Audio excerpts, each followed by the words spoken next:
Someone just asked me when I'm going to write another book. I said, not until I sell like hundreds of thousands of copies of this one. So there you have it, okay? Because I'm not going to keep writing for a small audience, you know. I write, it takes me, it's like a big gift of my life to devote that much time to putting into that kind of stuff.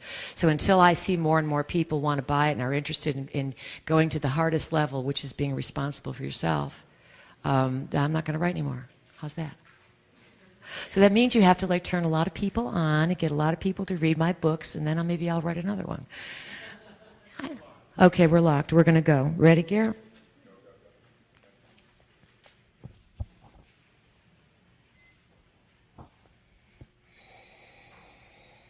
All right, we are here once again for part 2 of this afternoon's very in-depth and lively institution, we'll call it, as Jet has named it, which basically is a good discussion.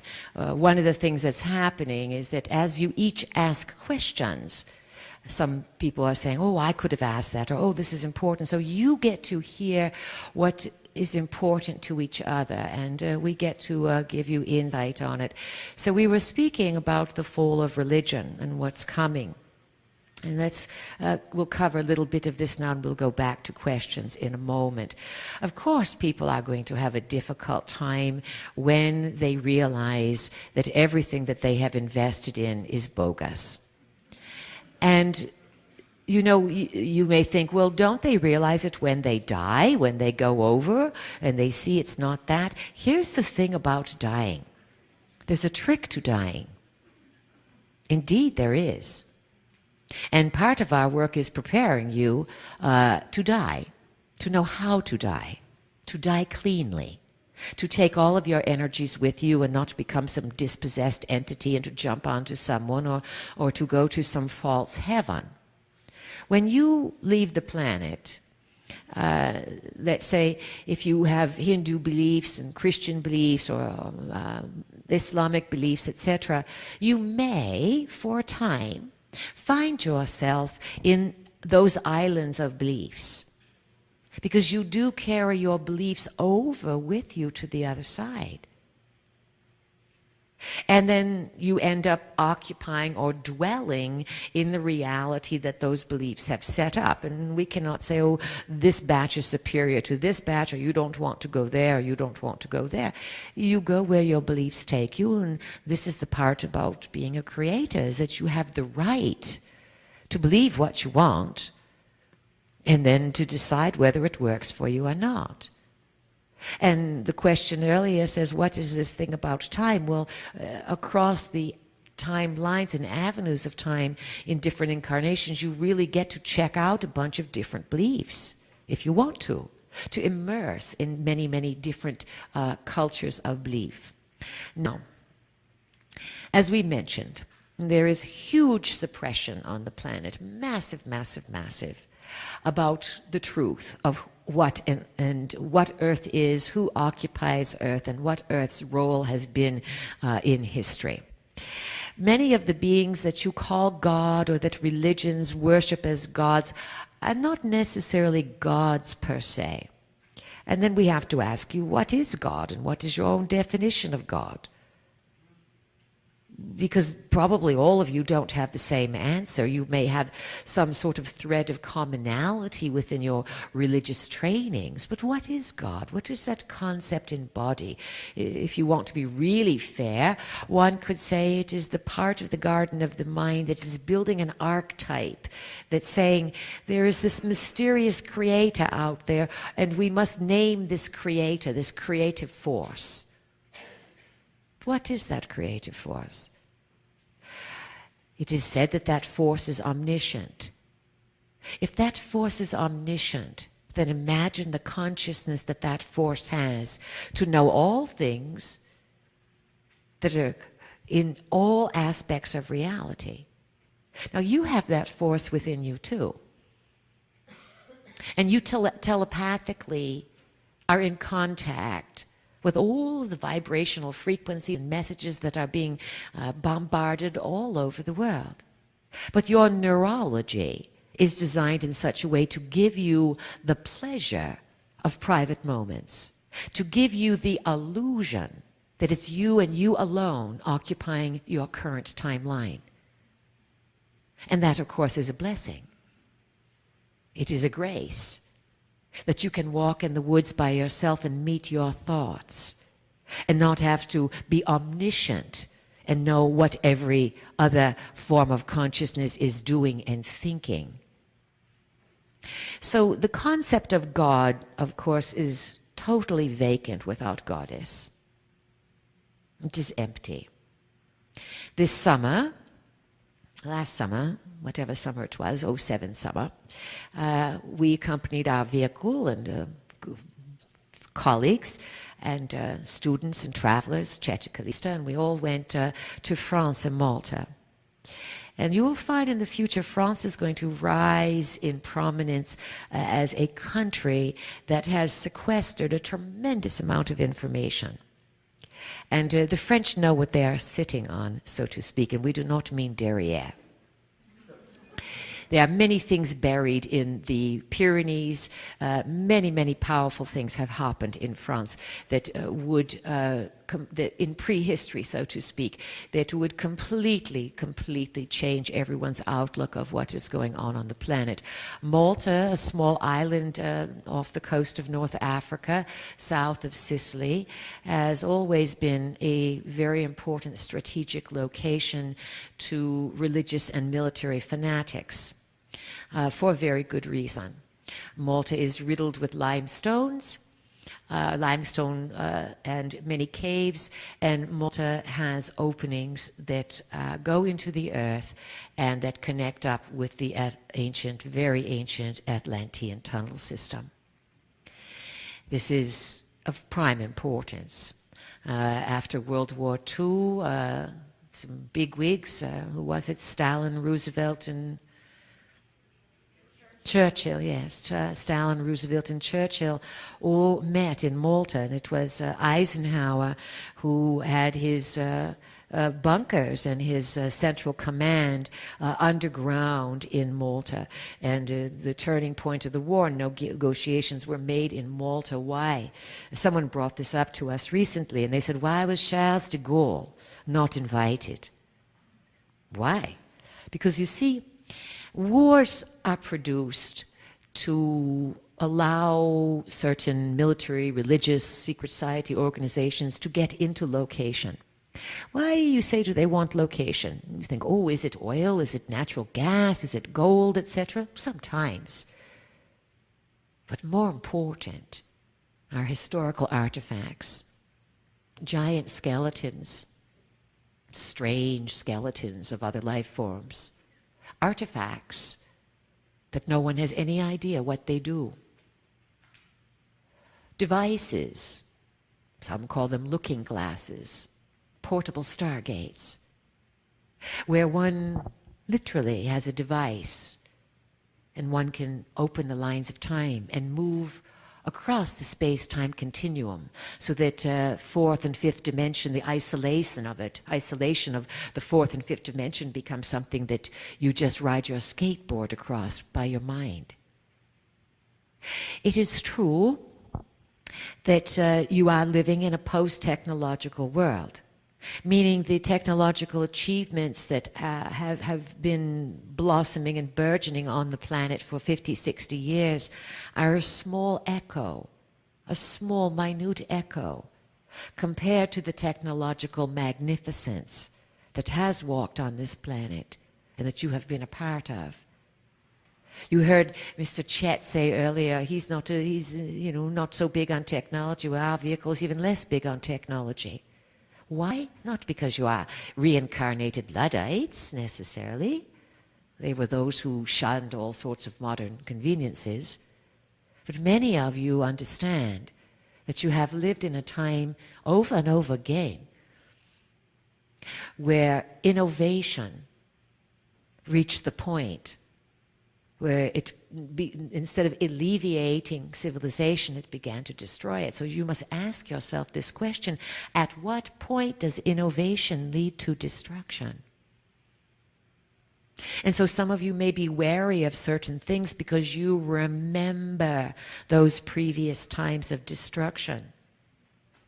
far back in time. Yes, you can say, oh, Atlantis, and there's much indication that about 12,000 years ago, the Atlantean remnants of Atlantis at that time approximately went under the waves. But the colonies still exist. The colonies were moved along the Atlantic rim. And so you have anything along the Atlantic coast being primarily influenced, most assuredly, from the last remnants of Atlantis. And again, Plato decrees that the waters turn to mud beyond the Straits of Hercules. Today those straits are called the Straits of Gibraltar. And one side is Spain, and another side is Morocco. And Hercules, of course, as you know, was reported to be a giant. And in the French mythologies and wonderings and secrets, there are stories that even Hercules is buried someplace in the Pyrenees, near Mont Ségur. Mont Ségur being something that the Nazis were very, very, very interested in. So what's coming down is that there has been success, particularly over the last few thousand years, what you call the age of Pisces in the progression series.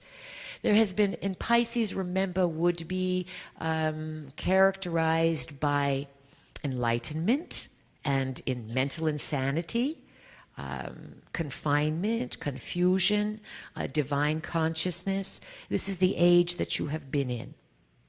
So there would be a lot of confusion about religion in the age of Pisces. There would be a lot of projection. My God is the greatest. And a lot of hiding from the truth. Pisces can be astoundingly liberating in this understanding of connectiveness, but shockingly disturbed with the insane interpretations of delusion. These are characteristics of the last 2,000 years. Civilization, the destruction of civilization that you may remember, may go back billions of years, not just a few 100,000, which, according even to modern historians, would be nincompoopery. They believe that you go back 4,000, 6,000 years with people, and then everyone's prehistoric or some kind of nonsense, and it's all a cover-up at the top. And what about the others? You say, well, can't they see through it? Many people want position, they want power, they want security, they want labels and degrees after their name, they want to have dinner with so-and-so, they want to know this and they know that. And so they sell their soul to be somebody rather than to stand up for the truth. And then if they think about standing up for the truth, they may remember an echo along the timelines or in the genealogy that says, don't you remember Aunt Mattie and Uncle Hank and Jake and all these other people that stood up for the truth, and where are they? They lost their heads. Because there has been much punishment in the last 2,000 years for those who would dare to say that the Piscean illusion is a bunch of nonsense. So as things move on the progression cycle, and you do enter the age of Aquarius, and there's no date for it, it is a sort of an ambiguous transition of, let's say, 100 years, 200 years of some such. You're talking about an age being approximately 2,200 years, 2,200, something like 2,176 years or something like that. So there is the bridge time between one coloration of agreements and another. And you can say, well, I don't understand astrology, and I don't understand this, and I don't necessarily believe in it. We may not understand the weather, but when it's summer, it's summer. Do you understand? And when it's winter, it's winter. When it's raining, it's raining. And you do make the weather, by the way. We may get around to that. Yes, there's weather control of an extraordinary nature. And the elements are also playing their part, but the weather is a mood of the masses. So you must accept responsibility for that one as well. But just because you may not understand the cosmic calendar, it is another way of counting time. Another way of saying, here I am ensconced in this moment. And what is this moment connected to? Yes, it may be connected now to a digital watch, but a long time ago and throughout history, people look to the heavens. And they look to find a relationship and pattern with the heavens. And so the counting of time according to things moving in the heavens is very, very ancient. And you know, it's very fascinating that on the larger picture of counting time in reality, time moves backwards. Today, the sun is in Scorpio, yes? 1 month from now, it is going to be in Capricorn. Oh, sorry. Sagittarius, then it is going to go to Capricorn. But you are in the age of Pisces, and rather than going to the age of Aries, you are going to go to the age of Aquarius. So you see how time is simply a custom. It's a map to help you say, here I am right now. And these are the energies I'm being influenced by. So the energies for the next few years are going to have very strong influence on bringing forward some shocking truths about the planet. These shocking truths are being dreamed over now. How do we translate that? We would say that is Uranus in the sign of Pisces. Uranus will leave Pisces, transiting Uranus, planet in the sky, will leave the sign of Pisces in end of 09, early 010. And it will bring worldwide revolution. And that revolution will play itself out in every manner that you can imagine. We have often reminded you that if you can remember, not everyone lost their head during the French Revolution. Some rememberings there. Just because you are alive for these times does not mean they have to be jeopardizing your own being. Each person has their own freedom to choose what they will. Will people die during these revolutions? Yes. Will absolutely shocking technology be used to attempt to control people? Yes. This is why you must work with your mind. And the mind will be linked up in such a way that the mind will be able, the collective mind, will be able eventually to shut technologies down that are harmful to you. You see, sometimes you create a difficult situation only to bring out the best in yourselves. So at the core of your being, make an agreement that you are always in the right place at the right time. Affirm your safety if you want to be safe. And be totally intuitive and trusting that your body and your potato and the garden of the mind knows what's going on, even if the front character, the front man, front woman, P, has no idea. And this is a way of thinking that if you were trained from the time you were born, you would be adepts. But you haven't been trained since you were born. You've been looking to bring something to the planet, and now is the time. And it is more difficult sometimes to take on new behavior the more you've been around the block. But you see, when you expand your thinking, your brain doesn't shrink. You build new neurological pathways. You open new aspects of the brain that free you. And you leave a trail of frequency for the rest of the planet to follow. Just as if you were bushwhacking in the woods, making paths for people to hike to a certain area. So, back to a little bit of a story here. Some of the things that the acceleration will do is they will crash people's beliefs. And people will have to encounter truths that are very disturbing. And the global elite that have been pressing down and controlling and holding all the secrets of the planet, those secrets cannot be pressed down anymore. Pluto to the galactic center just a few weeks ago opened the power of the galactic mother, the galactic goddess. She says, value life. Here's the truth, speak the truth, and take the creativity of the multiverse and flourish. These are her decrees. How does she stand with God? God says, let the missus go. Let her do what she wants. Listen to her. You understand? So all things are going to be shaken up by truths that will come out of the ground. Pluto does like to bring up the truth, and let's say Capricorn is the ground, it is the bones. Truth will come out of the bones, truth will come out of the stones of earth. And new structures will have to be built. But before all of this really takes hold, those who are in charge now, you call them Illuminatis, global elite, all sorts of names, the theys and the thems of the world. And if you don't know who they are, then get to work at it. It's too late to ask that question now. There's plenty of information out there, and all these people here can point you in a direction. However, when these things start to come out, it will be shocking to many, many people.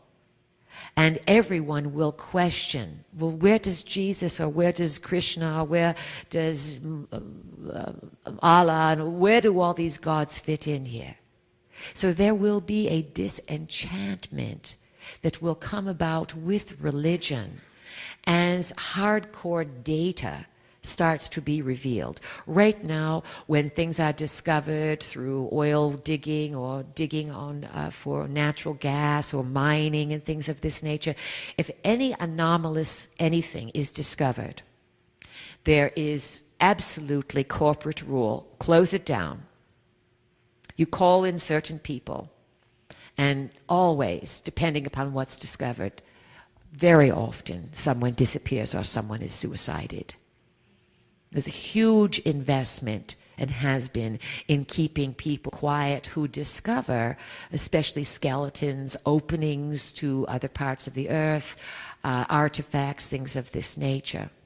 You must understand that at one time there were beings of massive structure on this planet.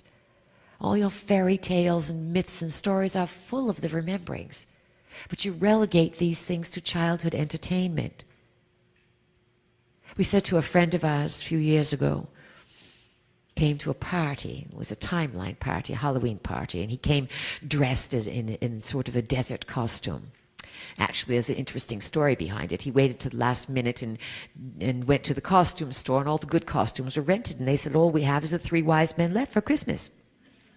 He said, well, give me one of those wise men, I'll take one of those on. And so it worked perfectly. He came as a desert person. And so in speaking to him, we said this. We said, do you remember crossing the deserts and being caught in a storm and looking for the head of a giant, a skull to sleep in? You and your camels, of course, and the others in your party. Does that resonate with any of you? That beings have walked this earth and skeletal evidence have been found.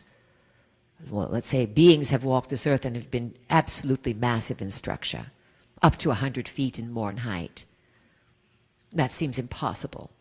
But skeletal structures have been found, northern Africa, that the skeleton measured 35 feet in height.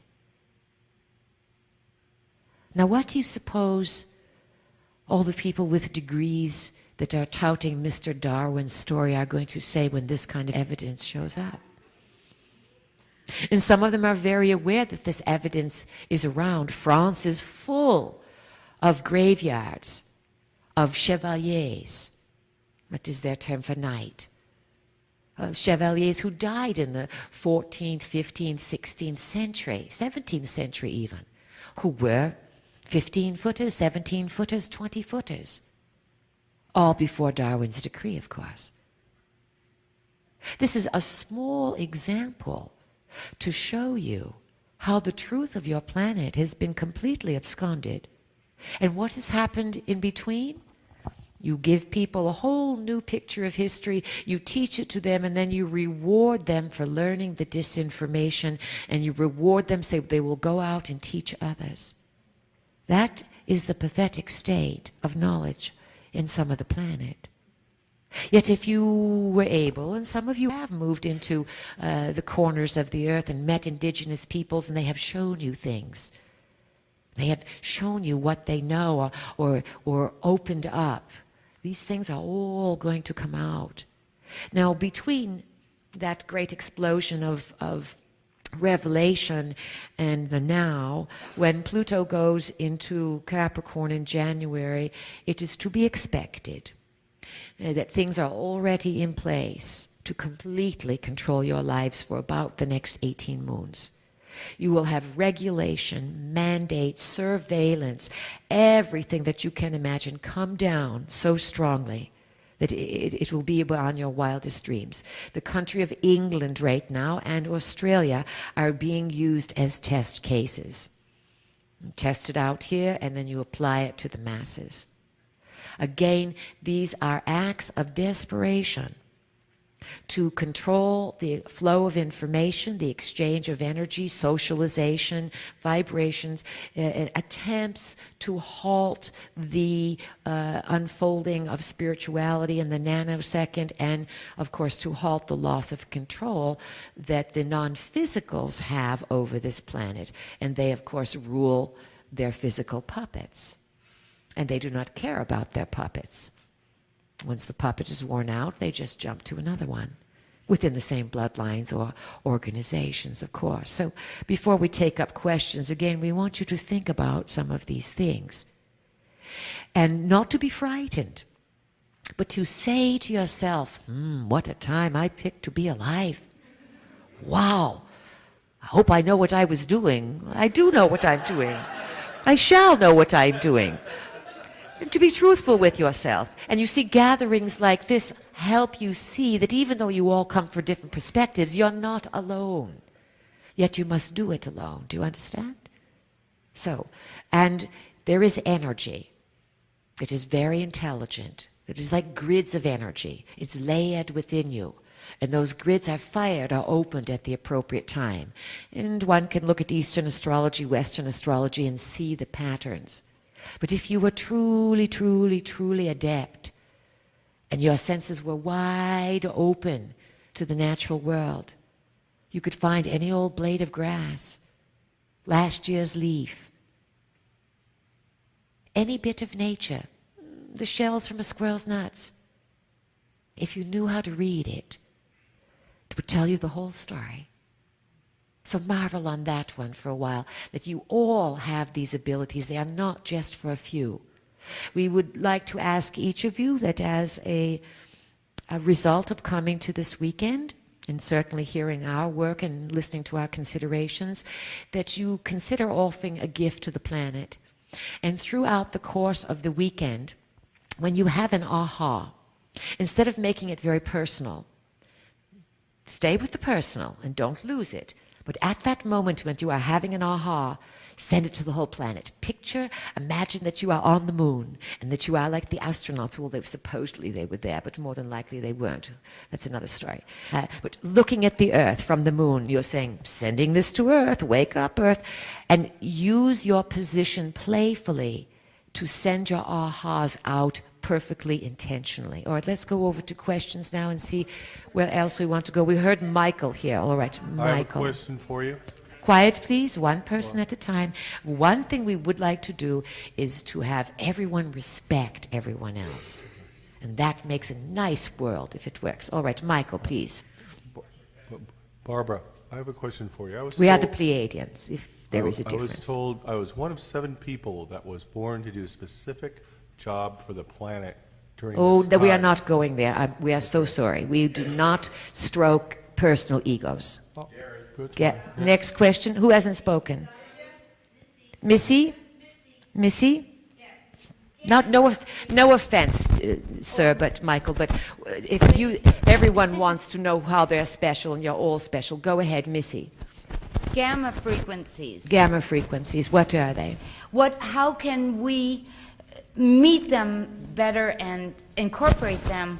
Because you said they're coming on the planet and the scientists say the sun is ejecting masses of gamma rays. The gamma rays are not just coming from the sun, although there is great disconcernment in the scientific community because, first of all, within the scientific community, no one can agree upon what the sun is, let alone what the sun is doing. Now, gamma ray bursts can come from any place in the cosmos.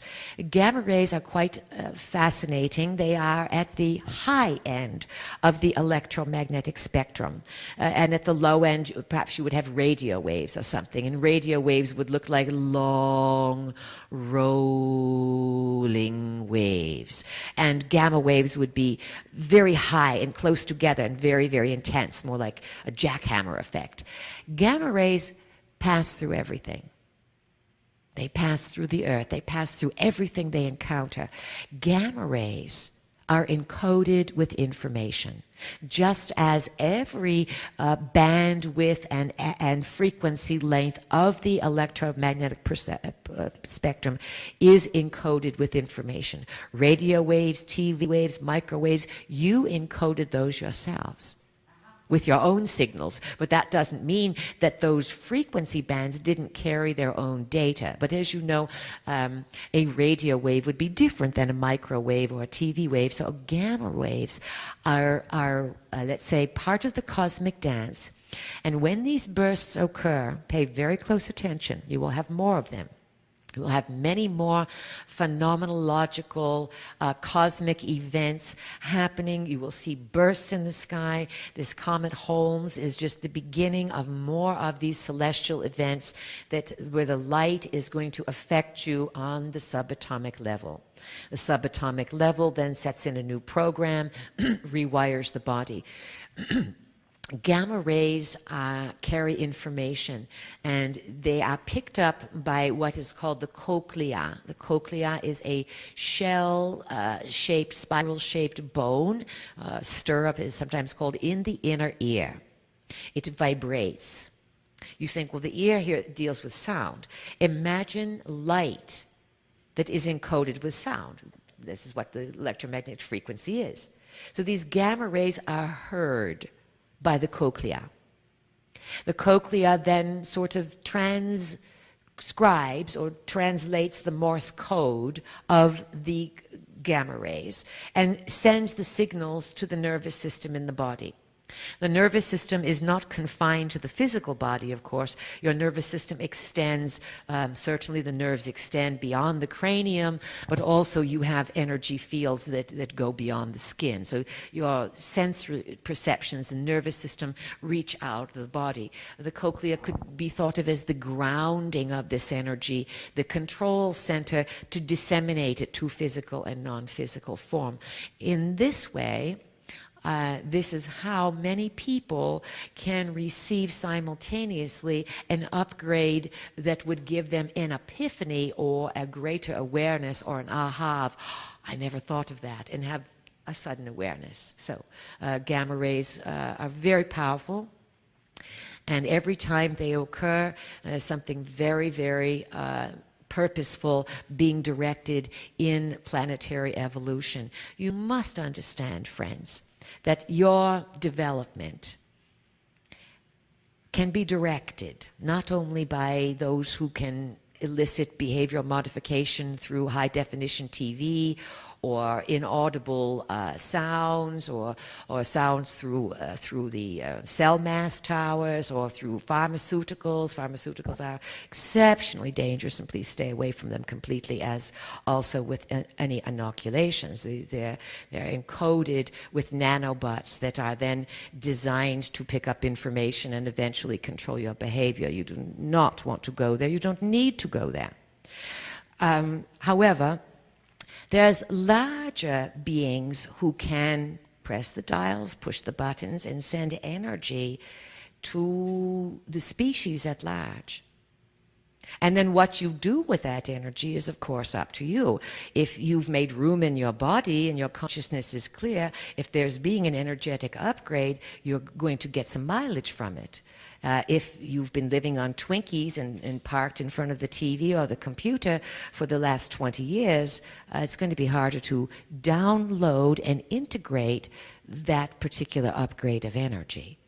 So these upgrades are occurring. Questions? Cecilia, yes. It's Donna.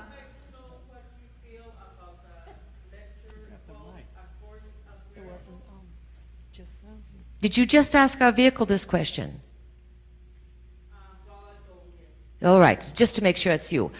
We will tell you the same thing our vehicle told you. It's going to be hard for some people to hear. It is a CA mind control project.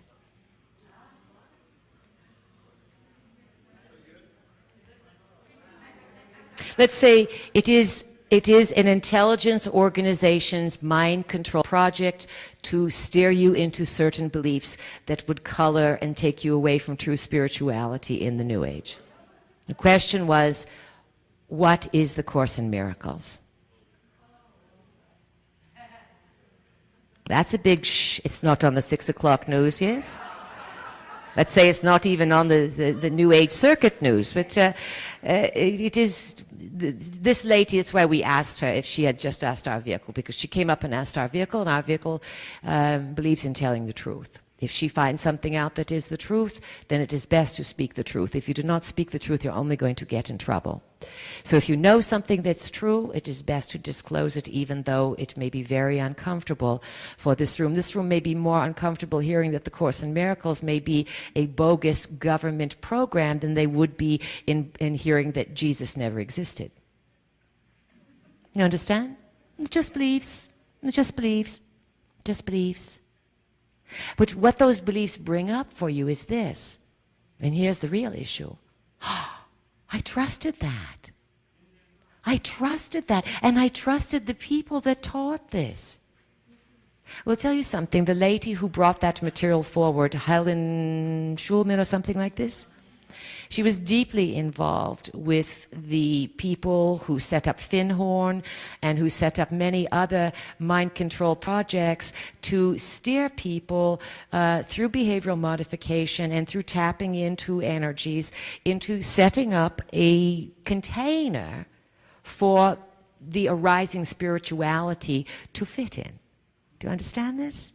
Remember, in the 50s, in the 40s, there were massive breakthroughs in understanding what was going on. The Nazis were fixated not on their bloody war so much. They were fixated on getting in touch with the Aryans, the supermen. Who do you think the supermen were? The giants. And do you know that in historical terms, some of the most ferocious giants, they were called the Germanic giants. They were the ones that everyone was very, very frightened of. And you may ask, where did the giants come out of? They came out of, at one time, they came out of Mongolia. And farther back than that, they came from the Pleiadians, some of them, to found Atlantis. And these are parts and tidbits of things that perhaps you will remember, you will find in historical's footsteps. So the issue of trust, this is what it comes down to, is that when you find out more things, how are you going to act? I believe that. That's not true. And what do you do when you do that? You catch your breath and you hold, yes? So whenever you catch yourself in a position, whether this weekend or for the rest of your life, when you go, I thought it was whatever. No, there's something bigger going on. You are encountering your belief systems being shattered. And then the real test is, what do you do with it? Do you cross your hands and say, I'm not believing in giants? Well, I believe in the Course in Miracles, and so what? I don't care what you say. How you handle things and your attitude that you take on and your body language is going to determine not whether the Course in Miracles is real or not, or giants. It's going to determine how you handle all the other data that comes your way. And you want to be loose. You remember the Hawaiians? You see how they dance? They are loose, yes? Ooh, they are so loose. So if you get stuck, then just picture beautiful Hawaiian dancing in your mind and send that picture to your body to say, loosen up, relax, you're not threatened, there's no lion ready to bite your legs off, it's only knowledge. And you are all going to encounter information that is going to be contrary to what you have invested in. This is what is called the crash of beliefs. Questions? That was a good one, Celia. It's Donna. Donna, we have promised Yes. Donna a long time ago, and she's been. Is this the Donna we promised a long time ago? She's steady. All right, Donna, it's your turn. And actually, we have an order for the mic, so you'll have to basically get an order. All right. Our eyes are closed to your chaos, and it's quite comfortable not seeing. All right, Donna, what's your question? Had the mic and then you lost. I probably shouldn't ask the question, so that's why it goes around and around. No shoulds now. No shoulds, trying, guilt, worry, or doubt. Those are the words that need to be blocked out in the dictionary. All right, go for it, please, with grace and clarity. All right, I do have actually two questions. There was a question about the dreams before. About? Dreams, about dreaming. Dreaming, yes. But what about the people who say they don't dream at all? Never. I mean, they do not remember. They do not their remember. dreams. How come? Let's say they can sit in meditation and have a vision, very clear vision, but they do not remember their dreams. Because in meditation they were trained to, with an instructor usually, or guidance, or book or something, to practice to get to that place. And dreaming is the same way. If you want, everyone dreams. It's impossible not to dream. Animals dream. As a matter of fact, there is consciousness in all things, even the chair that we are sitting on. And one could say, in fairness, all consciousness dreams, so the chair dreams. If you want to take it to that level. Now, if you want to remember your dreams, and remember, some people get so busy in life that when they go to sleep, it's a kerplunk. And they don't want to be active at night because it's work. It's work to sleep sometimes and dream. And wake up and remember and incorporate all these things. So on some level, it can be thought of as a sign of laziness. And it can be thought of as a self-fulfilling prophecy. I never dream. Well, guess what? Keep saying it. Keep saying it. You won't start dreaming if you say, I never dream. Just like you won't find yourself abundant if you say, I'm never abundant, I'm always poor. Well, guess what? Keep saying it if you want it. It's the way it goes, a self-fulfilling prophecy. So if you want to dream, or if you want to activate your dreams, you have to make an agreement with yourself. I am a dreaming being. Everyone dreams. I'm just like everyone else in my own biology and the hookup, and I didn't make a special batch for me. I am part of the mold. You dream. How do you get to those dreams? And are they? And some people don't want to remember dreams because the few that they have remembered have been very disturbing. So if in childhood you remembered a few disturbing dreams, the last thing you want to do is spend the rest of your life looking at dreams. Yet it is what you need to do to find out the gift in those disturbing dreams. So the best way to do it is to fill up a glass of water, put it next to the bed, drink it all before you go to sleep.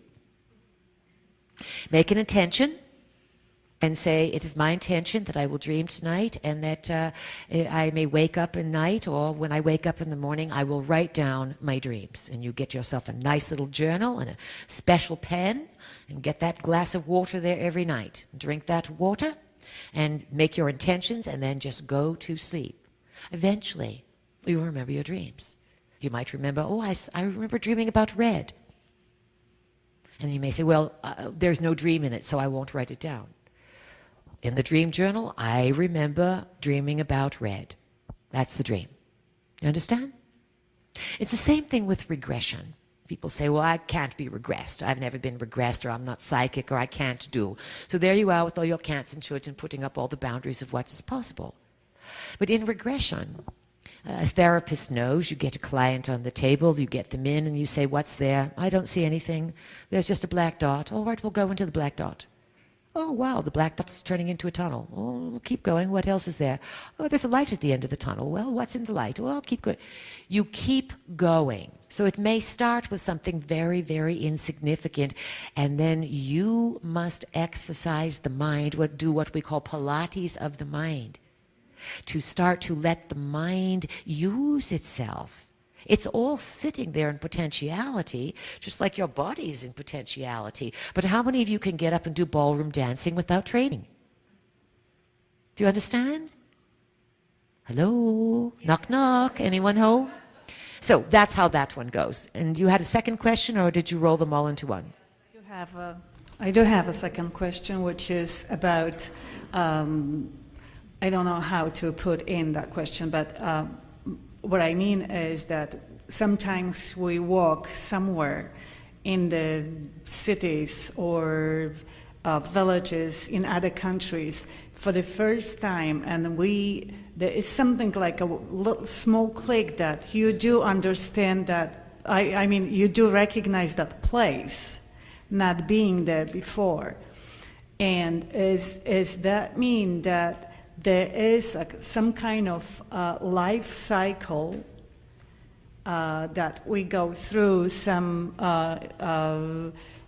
incarnations, and then the cycle is ending and it's starting all over again, and we repeat all that, let's say, all our incarnations again the same way like we did in the past lives? But you have an excellent question, but your conclusions are a bit skewed. Yeah, all right? I'm sorry. This is my second language, so I That may is not fine. put That is so fine. clear. And you are doing well. And tell us your first name again. Dana. Actually, it's Danuta, full name, but Dana. is Danuta, short. all right. All right, so we'll do our best to answer this question because it is very important for all of you. When anyone, a soul spirit, has had unresolved issues along the lines of time, and those unresolved issues can almost be frozen in time. One could say that growth stops. And let's give a simple example. A young girl falls in love with a soldier from the opposing forces. Right? Somehow she meets someone along the lines of time, falls in love with her captors, and becomes impregnated. And then her culture discovers this. And they banish her, or perhaps do harm to her, or once the child is delivered, perhaps do harm to the child. This simple scenario can dominate lifetime after lifetime after lifetime. You see, your emotionality in physical reality is unique. You do not have this emotionality in spirit world. And the emotionality also always is tied to what you believe.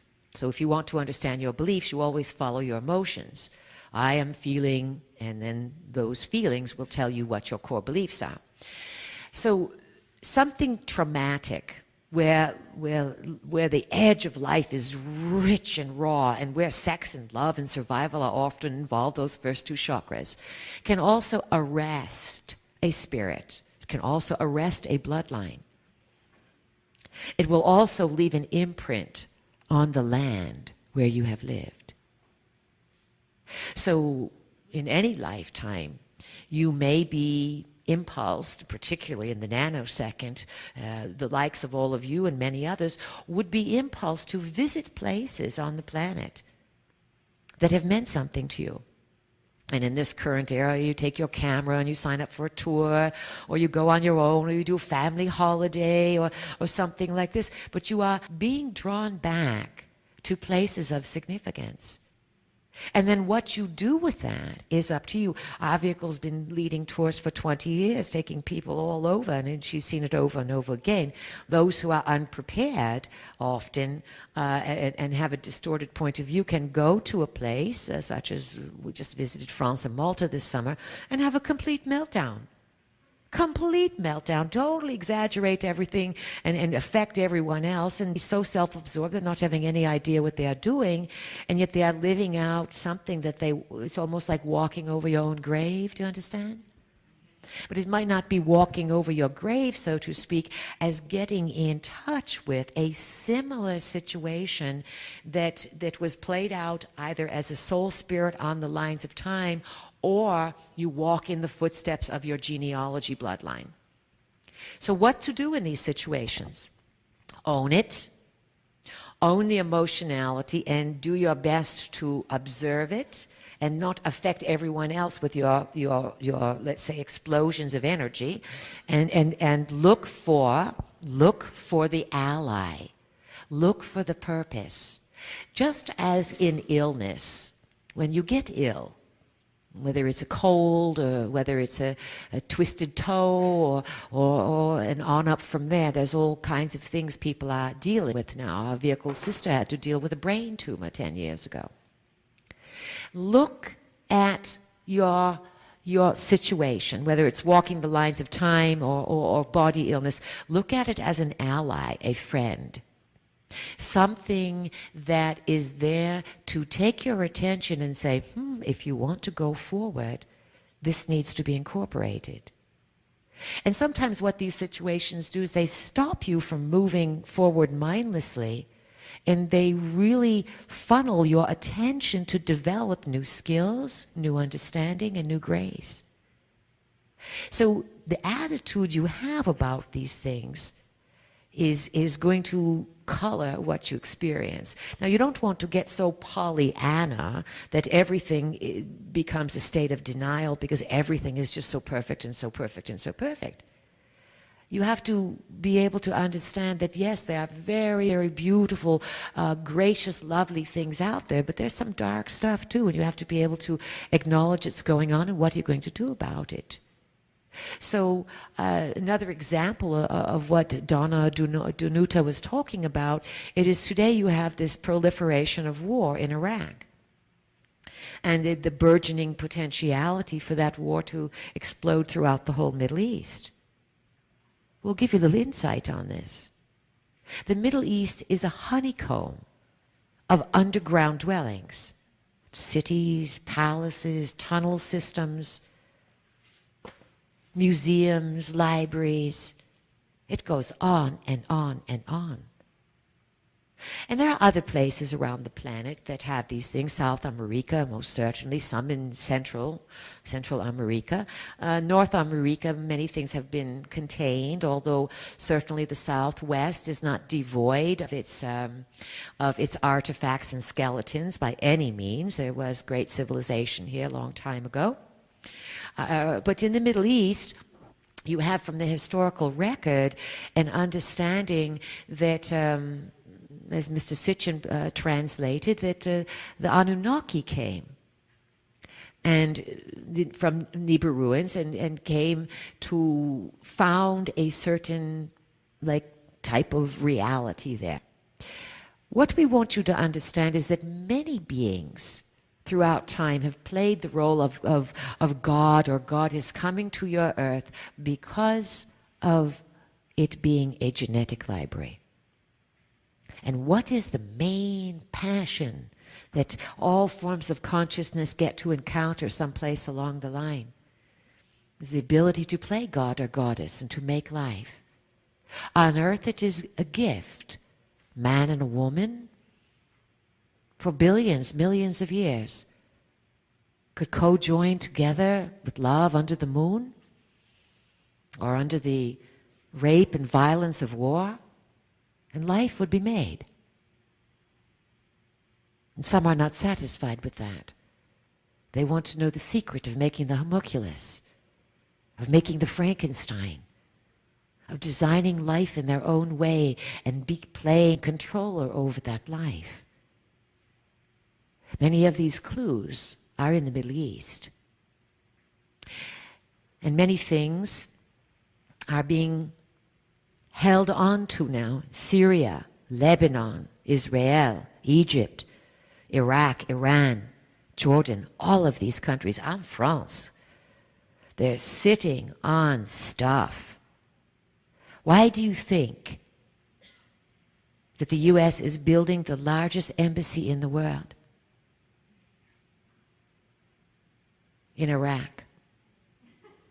They are building this largest embassy over the openings that will allow them to go down to and meet who is inside the earth. One of the biggest secrets on the planet is not that you have mysterious Lemurians under Mount Shasta or anything like this, let us tell you. It is the burgeoning technological Atlanteans who retreated to the inner earth using their ancient tunnel system. It is they who are still quite giant in size. It is they who occupy many of the craft that you call UFO. They are not the only ones, of course. But this is one of the largest kept secrets on the planet. What is inside. And what's happening is what is inside is starting to come out in Iraq. That was what the first war was about. Creatures, beings.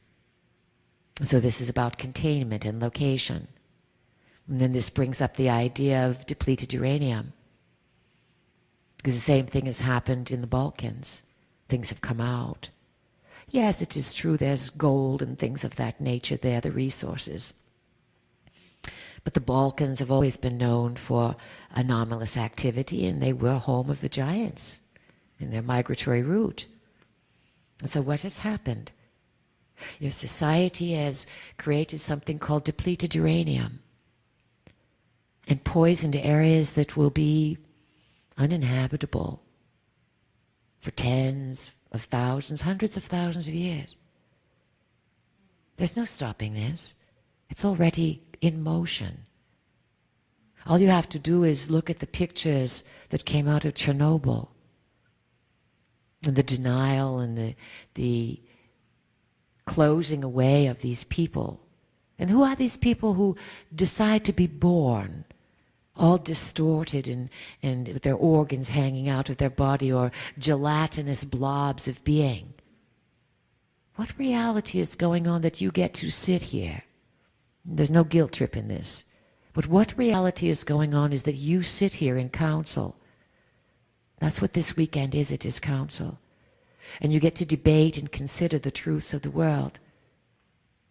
While some beings are incarnating purposely, or by karma and duty, to take on blobs of flesh, to show you not to go in that direction.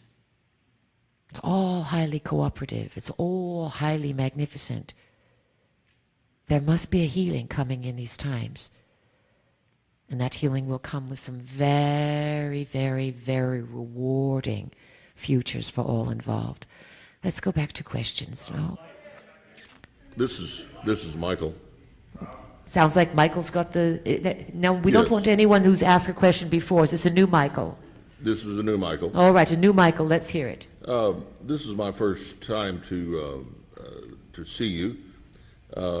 Are you an individual or are you a group? Oh, we are collective. We are sorry that our vehicle didn't go into it, or we didn't completely, but we are a collective of energies. That's why we call ourselves Pleiadians. Do we address you as a individual name? You just call us Peas. Please? Peas, yes. Pleased to meet you. We are pleased to meet you, Michael, but it's not our first encounter with you. I can't believe I'm fixing to ask a stupid physics question, but I was born in the latter part of the summer of 1951 in the constellation of Leo. At that point in time, the energies, as you say, or the influences, the light from the stars from that constellation took several 100 million years to reach the Earth in August of 1951 in order to create whatever influences on my life since that time, in the past 56 years. Plus, there's been other influences since then. My question is... And are you saying that was your birth time? Yes. All right. Then my question is that, especially utilizing your word multiverse, it implies that there are more than just, the influences go beyond just this very plane. How come the light from, let's say, Leo, that is currently occurring right now, how come it does not influence as much as the light that occurred in 1951? Do you understand the question? Sort of, but let's say this. That in any era in which you live, you are going to be influenced by the cultural beliefs. And today, your perceptions, your senses are attuned to a certain belief system. This belief system is secured when you are in the womb. It is broadcast everywhere, and it is a mass agreement. And so today, much of the world operates under the premise that, who was your famous wild scientist there? Mr. Einstein.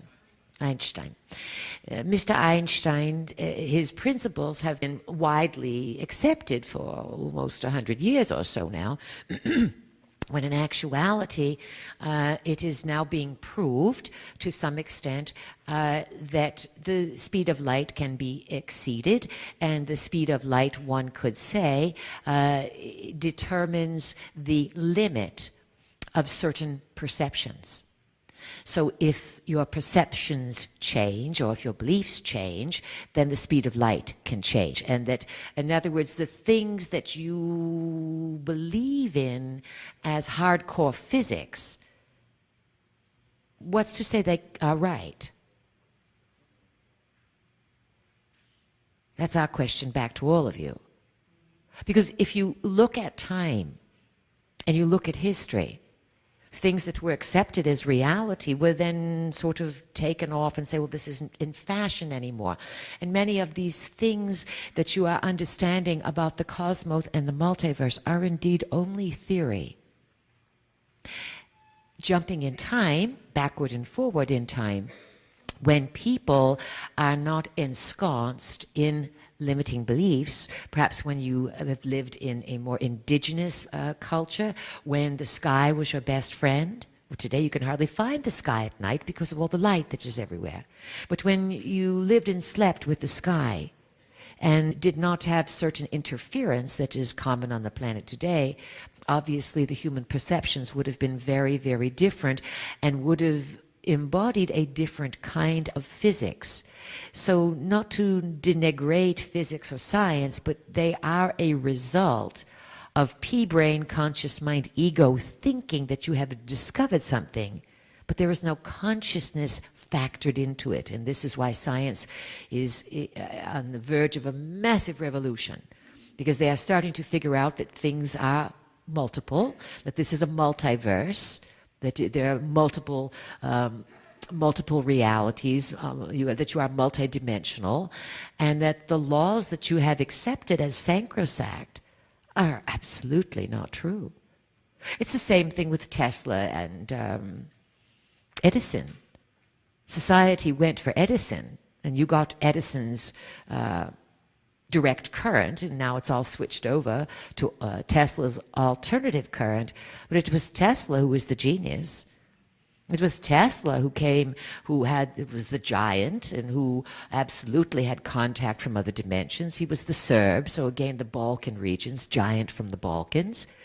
And it was Tesla's work that went underground and that now forms the secret science, or part of the secret science, of the Soviet Union and the Western world. The Nazis were very interested in Mr. Tesla's work, so was everyone. Why? Because it opened dimensional possibilities. It tapped into free energy. It allowed them to penetrate inside the earth.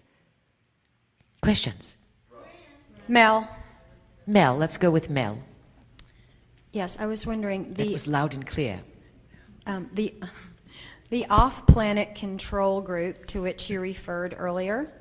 Say it again, please. The off-planet control group to which you referred. Control group, all right, yes. To which you referred earlier. Yes. Are these the beings that you have referred to in the past in your books as the Lizzies? Oh, no.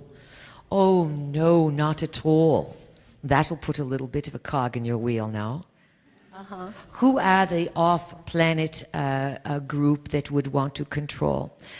It is good you brought up the Lizzies, the reptilian consciousness, because it's not as shocking as it used to be to people. But you have had let's say, sentient reptilian energies that occupy the multiverse and have been on Earth.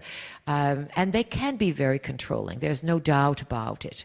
But they are not, let's say, the head honchos of what would be called the bad guys. And to speak in their favor, we would say that the reason you have so many myths and stories about the regality and dignity and divinity of what you would call the dragon is that these lizzies, these reptiles, so to speak, as a core occupation in existence, they are master geneticists. Not all of them, but within their ranks come the master geneticists. And so who built the library? If you are a genetic library, which indeed you are, it is becoming more and more obvious. All you have to do is look at modern science and see what they are doing. They are attempting to convince the surface people that can we make chimeras and make gargoyles and mix genes with everything, while genetically modified foods are taking over your planet and destroying, let's say, the weaker people, those who do not know how to build their immune system with the mind, going to find havoc in the body, children being the most susceptible and vulnerable. So there's a big fight over it. But who are the non-physicals that want to control you? We'll tell you something, Mel. As you learned a little bit earlier when we were talking about Course in Miracles being a government project to be a container for new spirituality. Mind control, of course. Just imagine that there are beings, non-physical, and all kinds of beings extraordinarily interested in not having the people of Earth own Earth.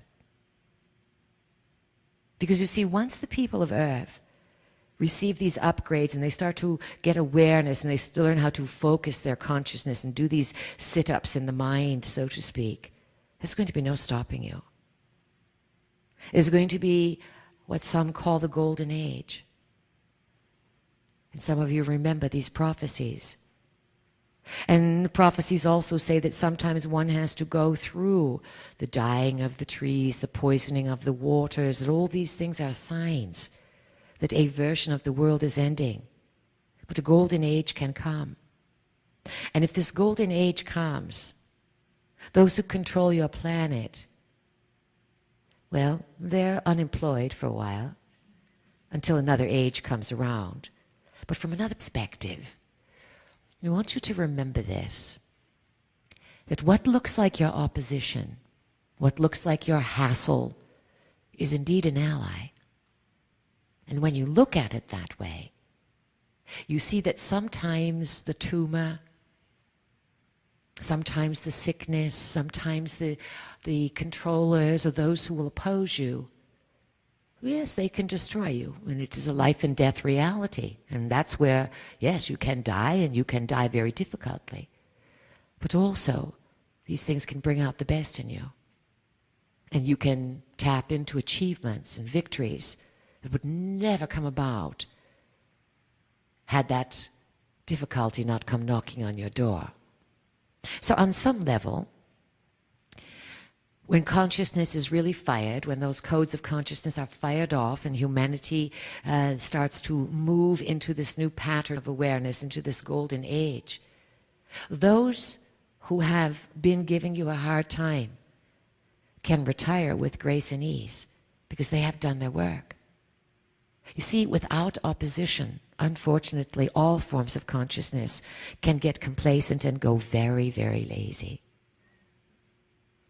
So you see, things are not always what you think.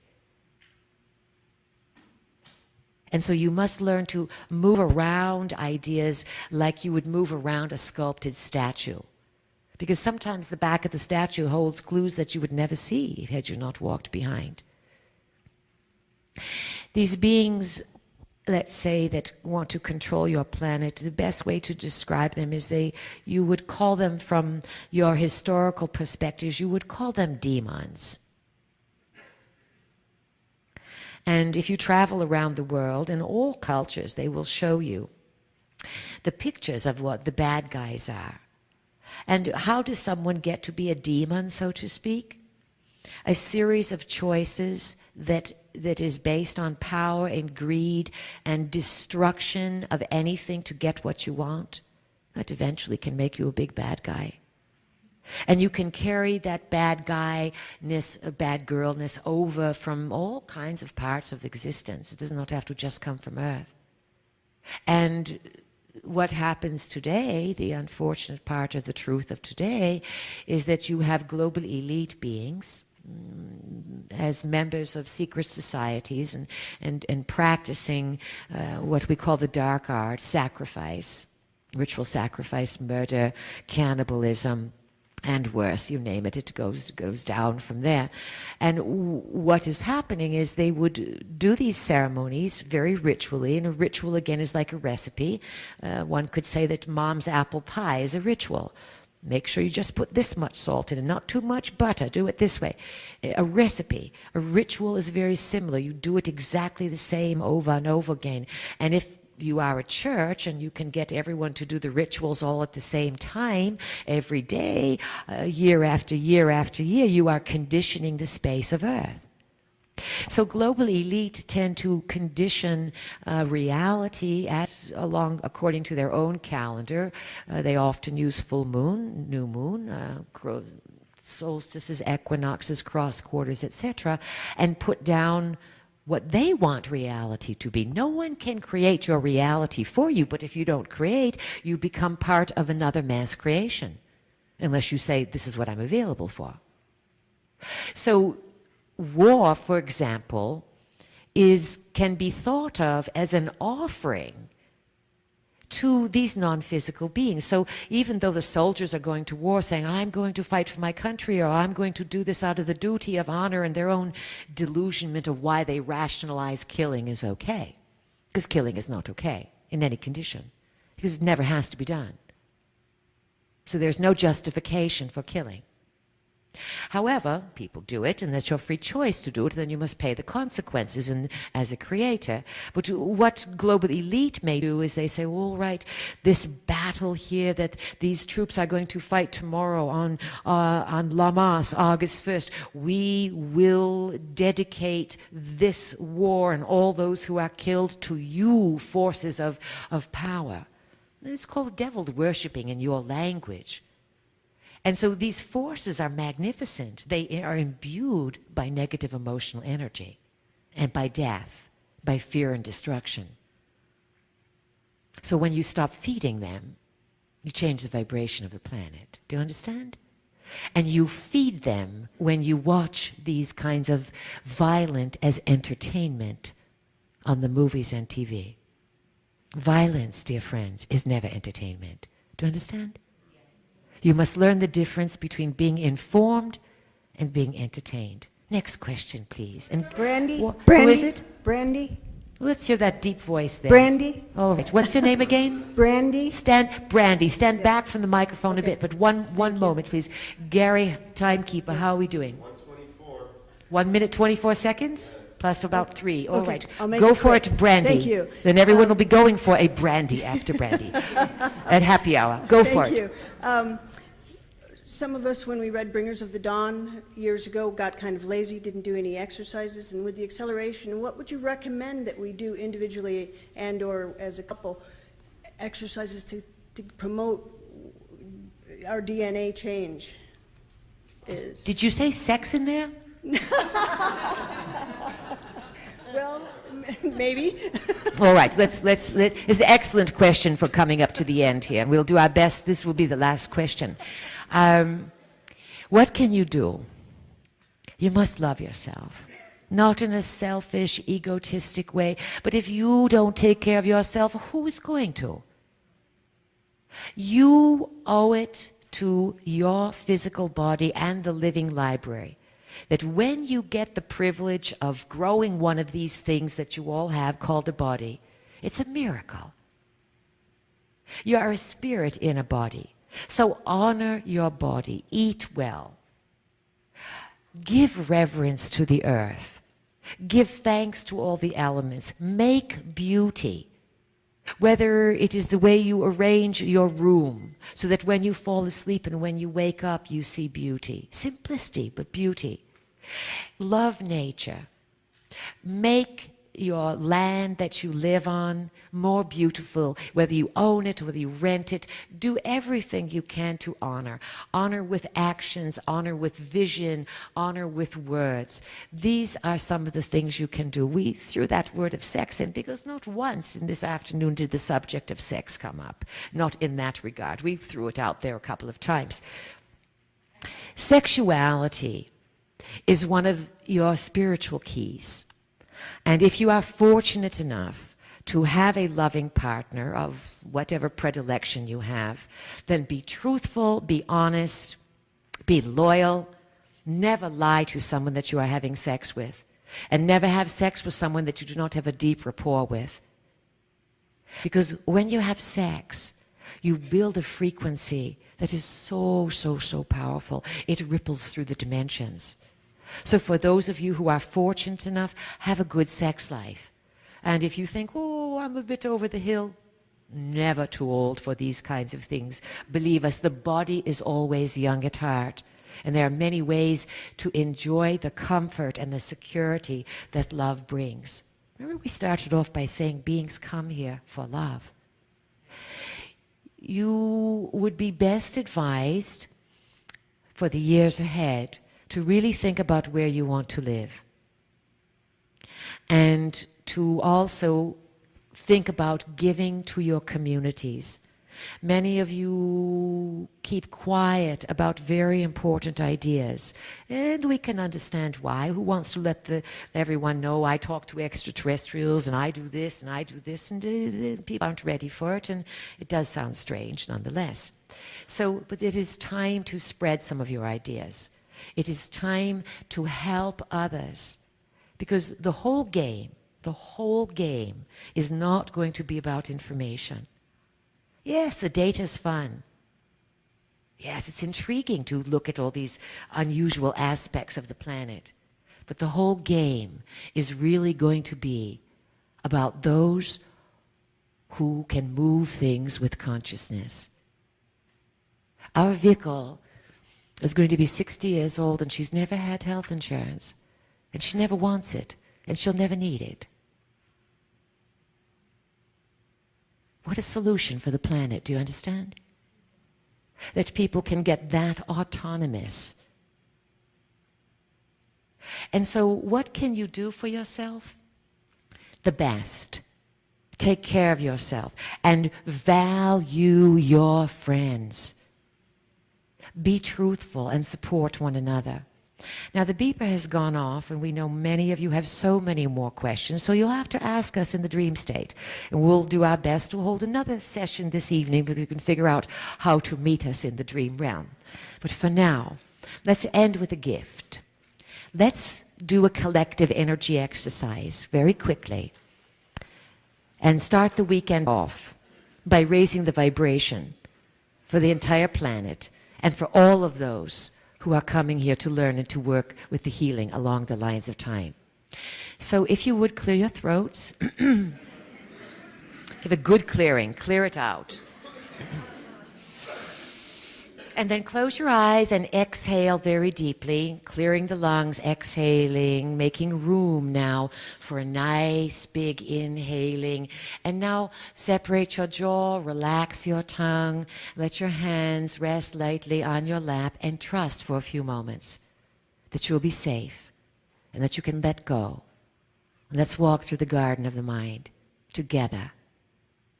Let's make a blueprint of breath and mind and imagination and a vision for the future. You have done this so many times across the lines of time.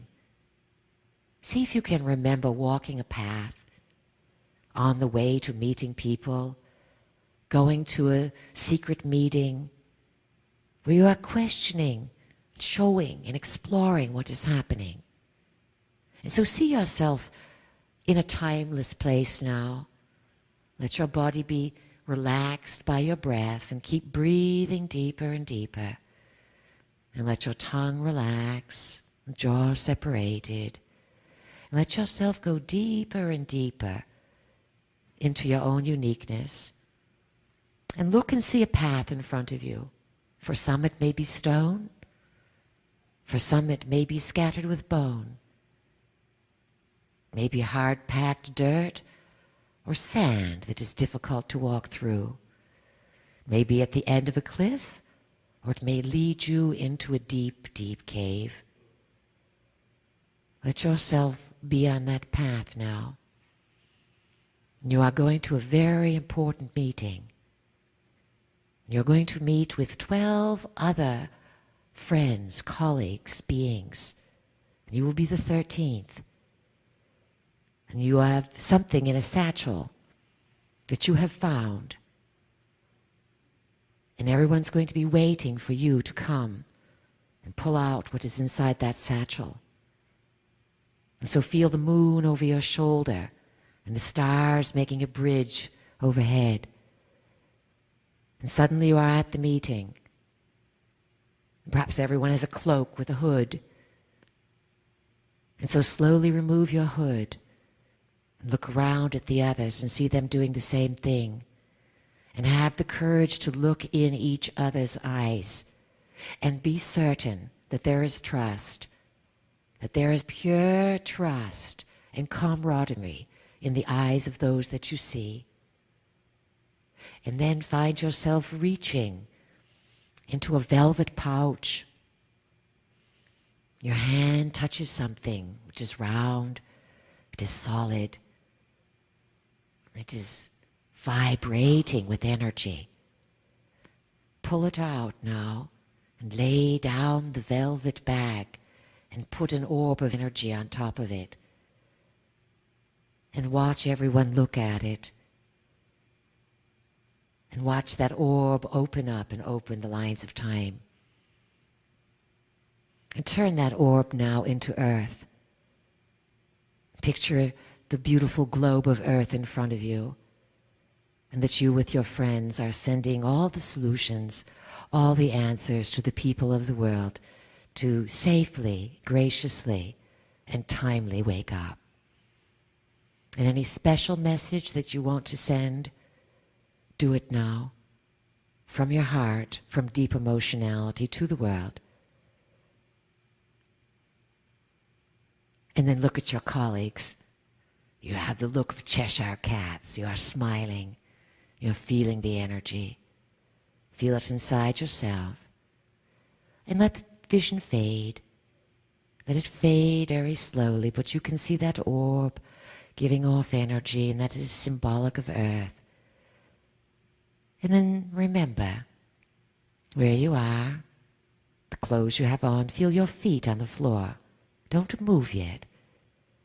But feel the flexibility of consciousness, that you can be a solid being now and a time walker in your mind. So focus on your breath and any message you want to send to the earth of upliftment, of healing. Do so, please. And then 3, 2, 1. Open your eyes, come back to the moment, put a smile on your face. We say with grace, thank you very much. In Polish, we say do widzenia, and aloha, and adios, and all the others. It's been a tremendous pleasure, dear friends, and the weekend has only just begun. Enjoy yourselves so that you have the time of your lives. Good evening.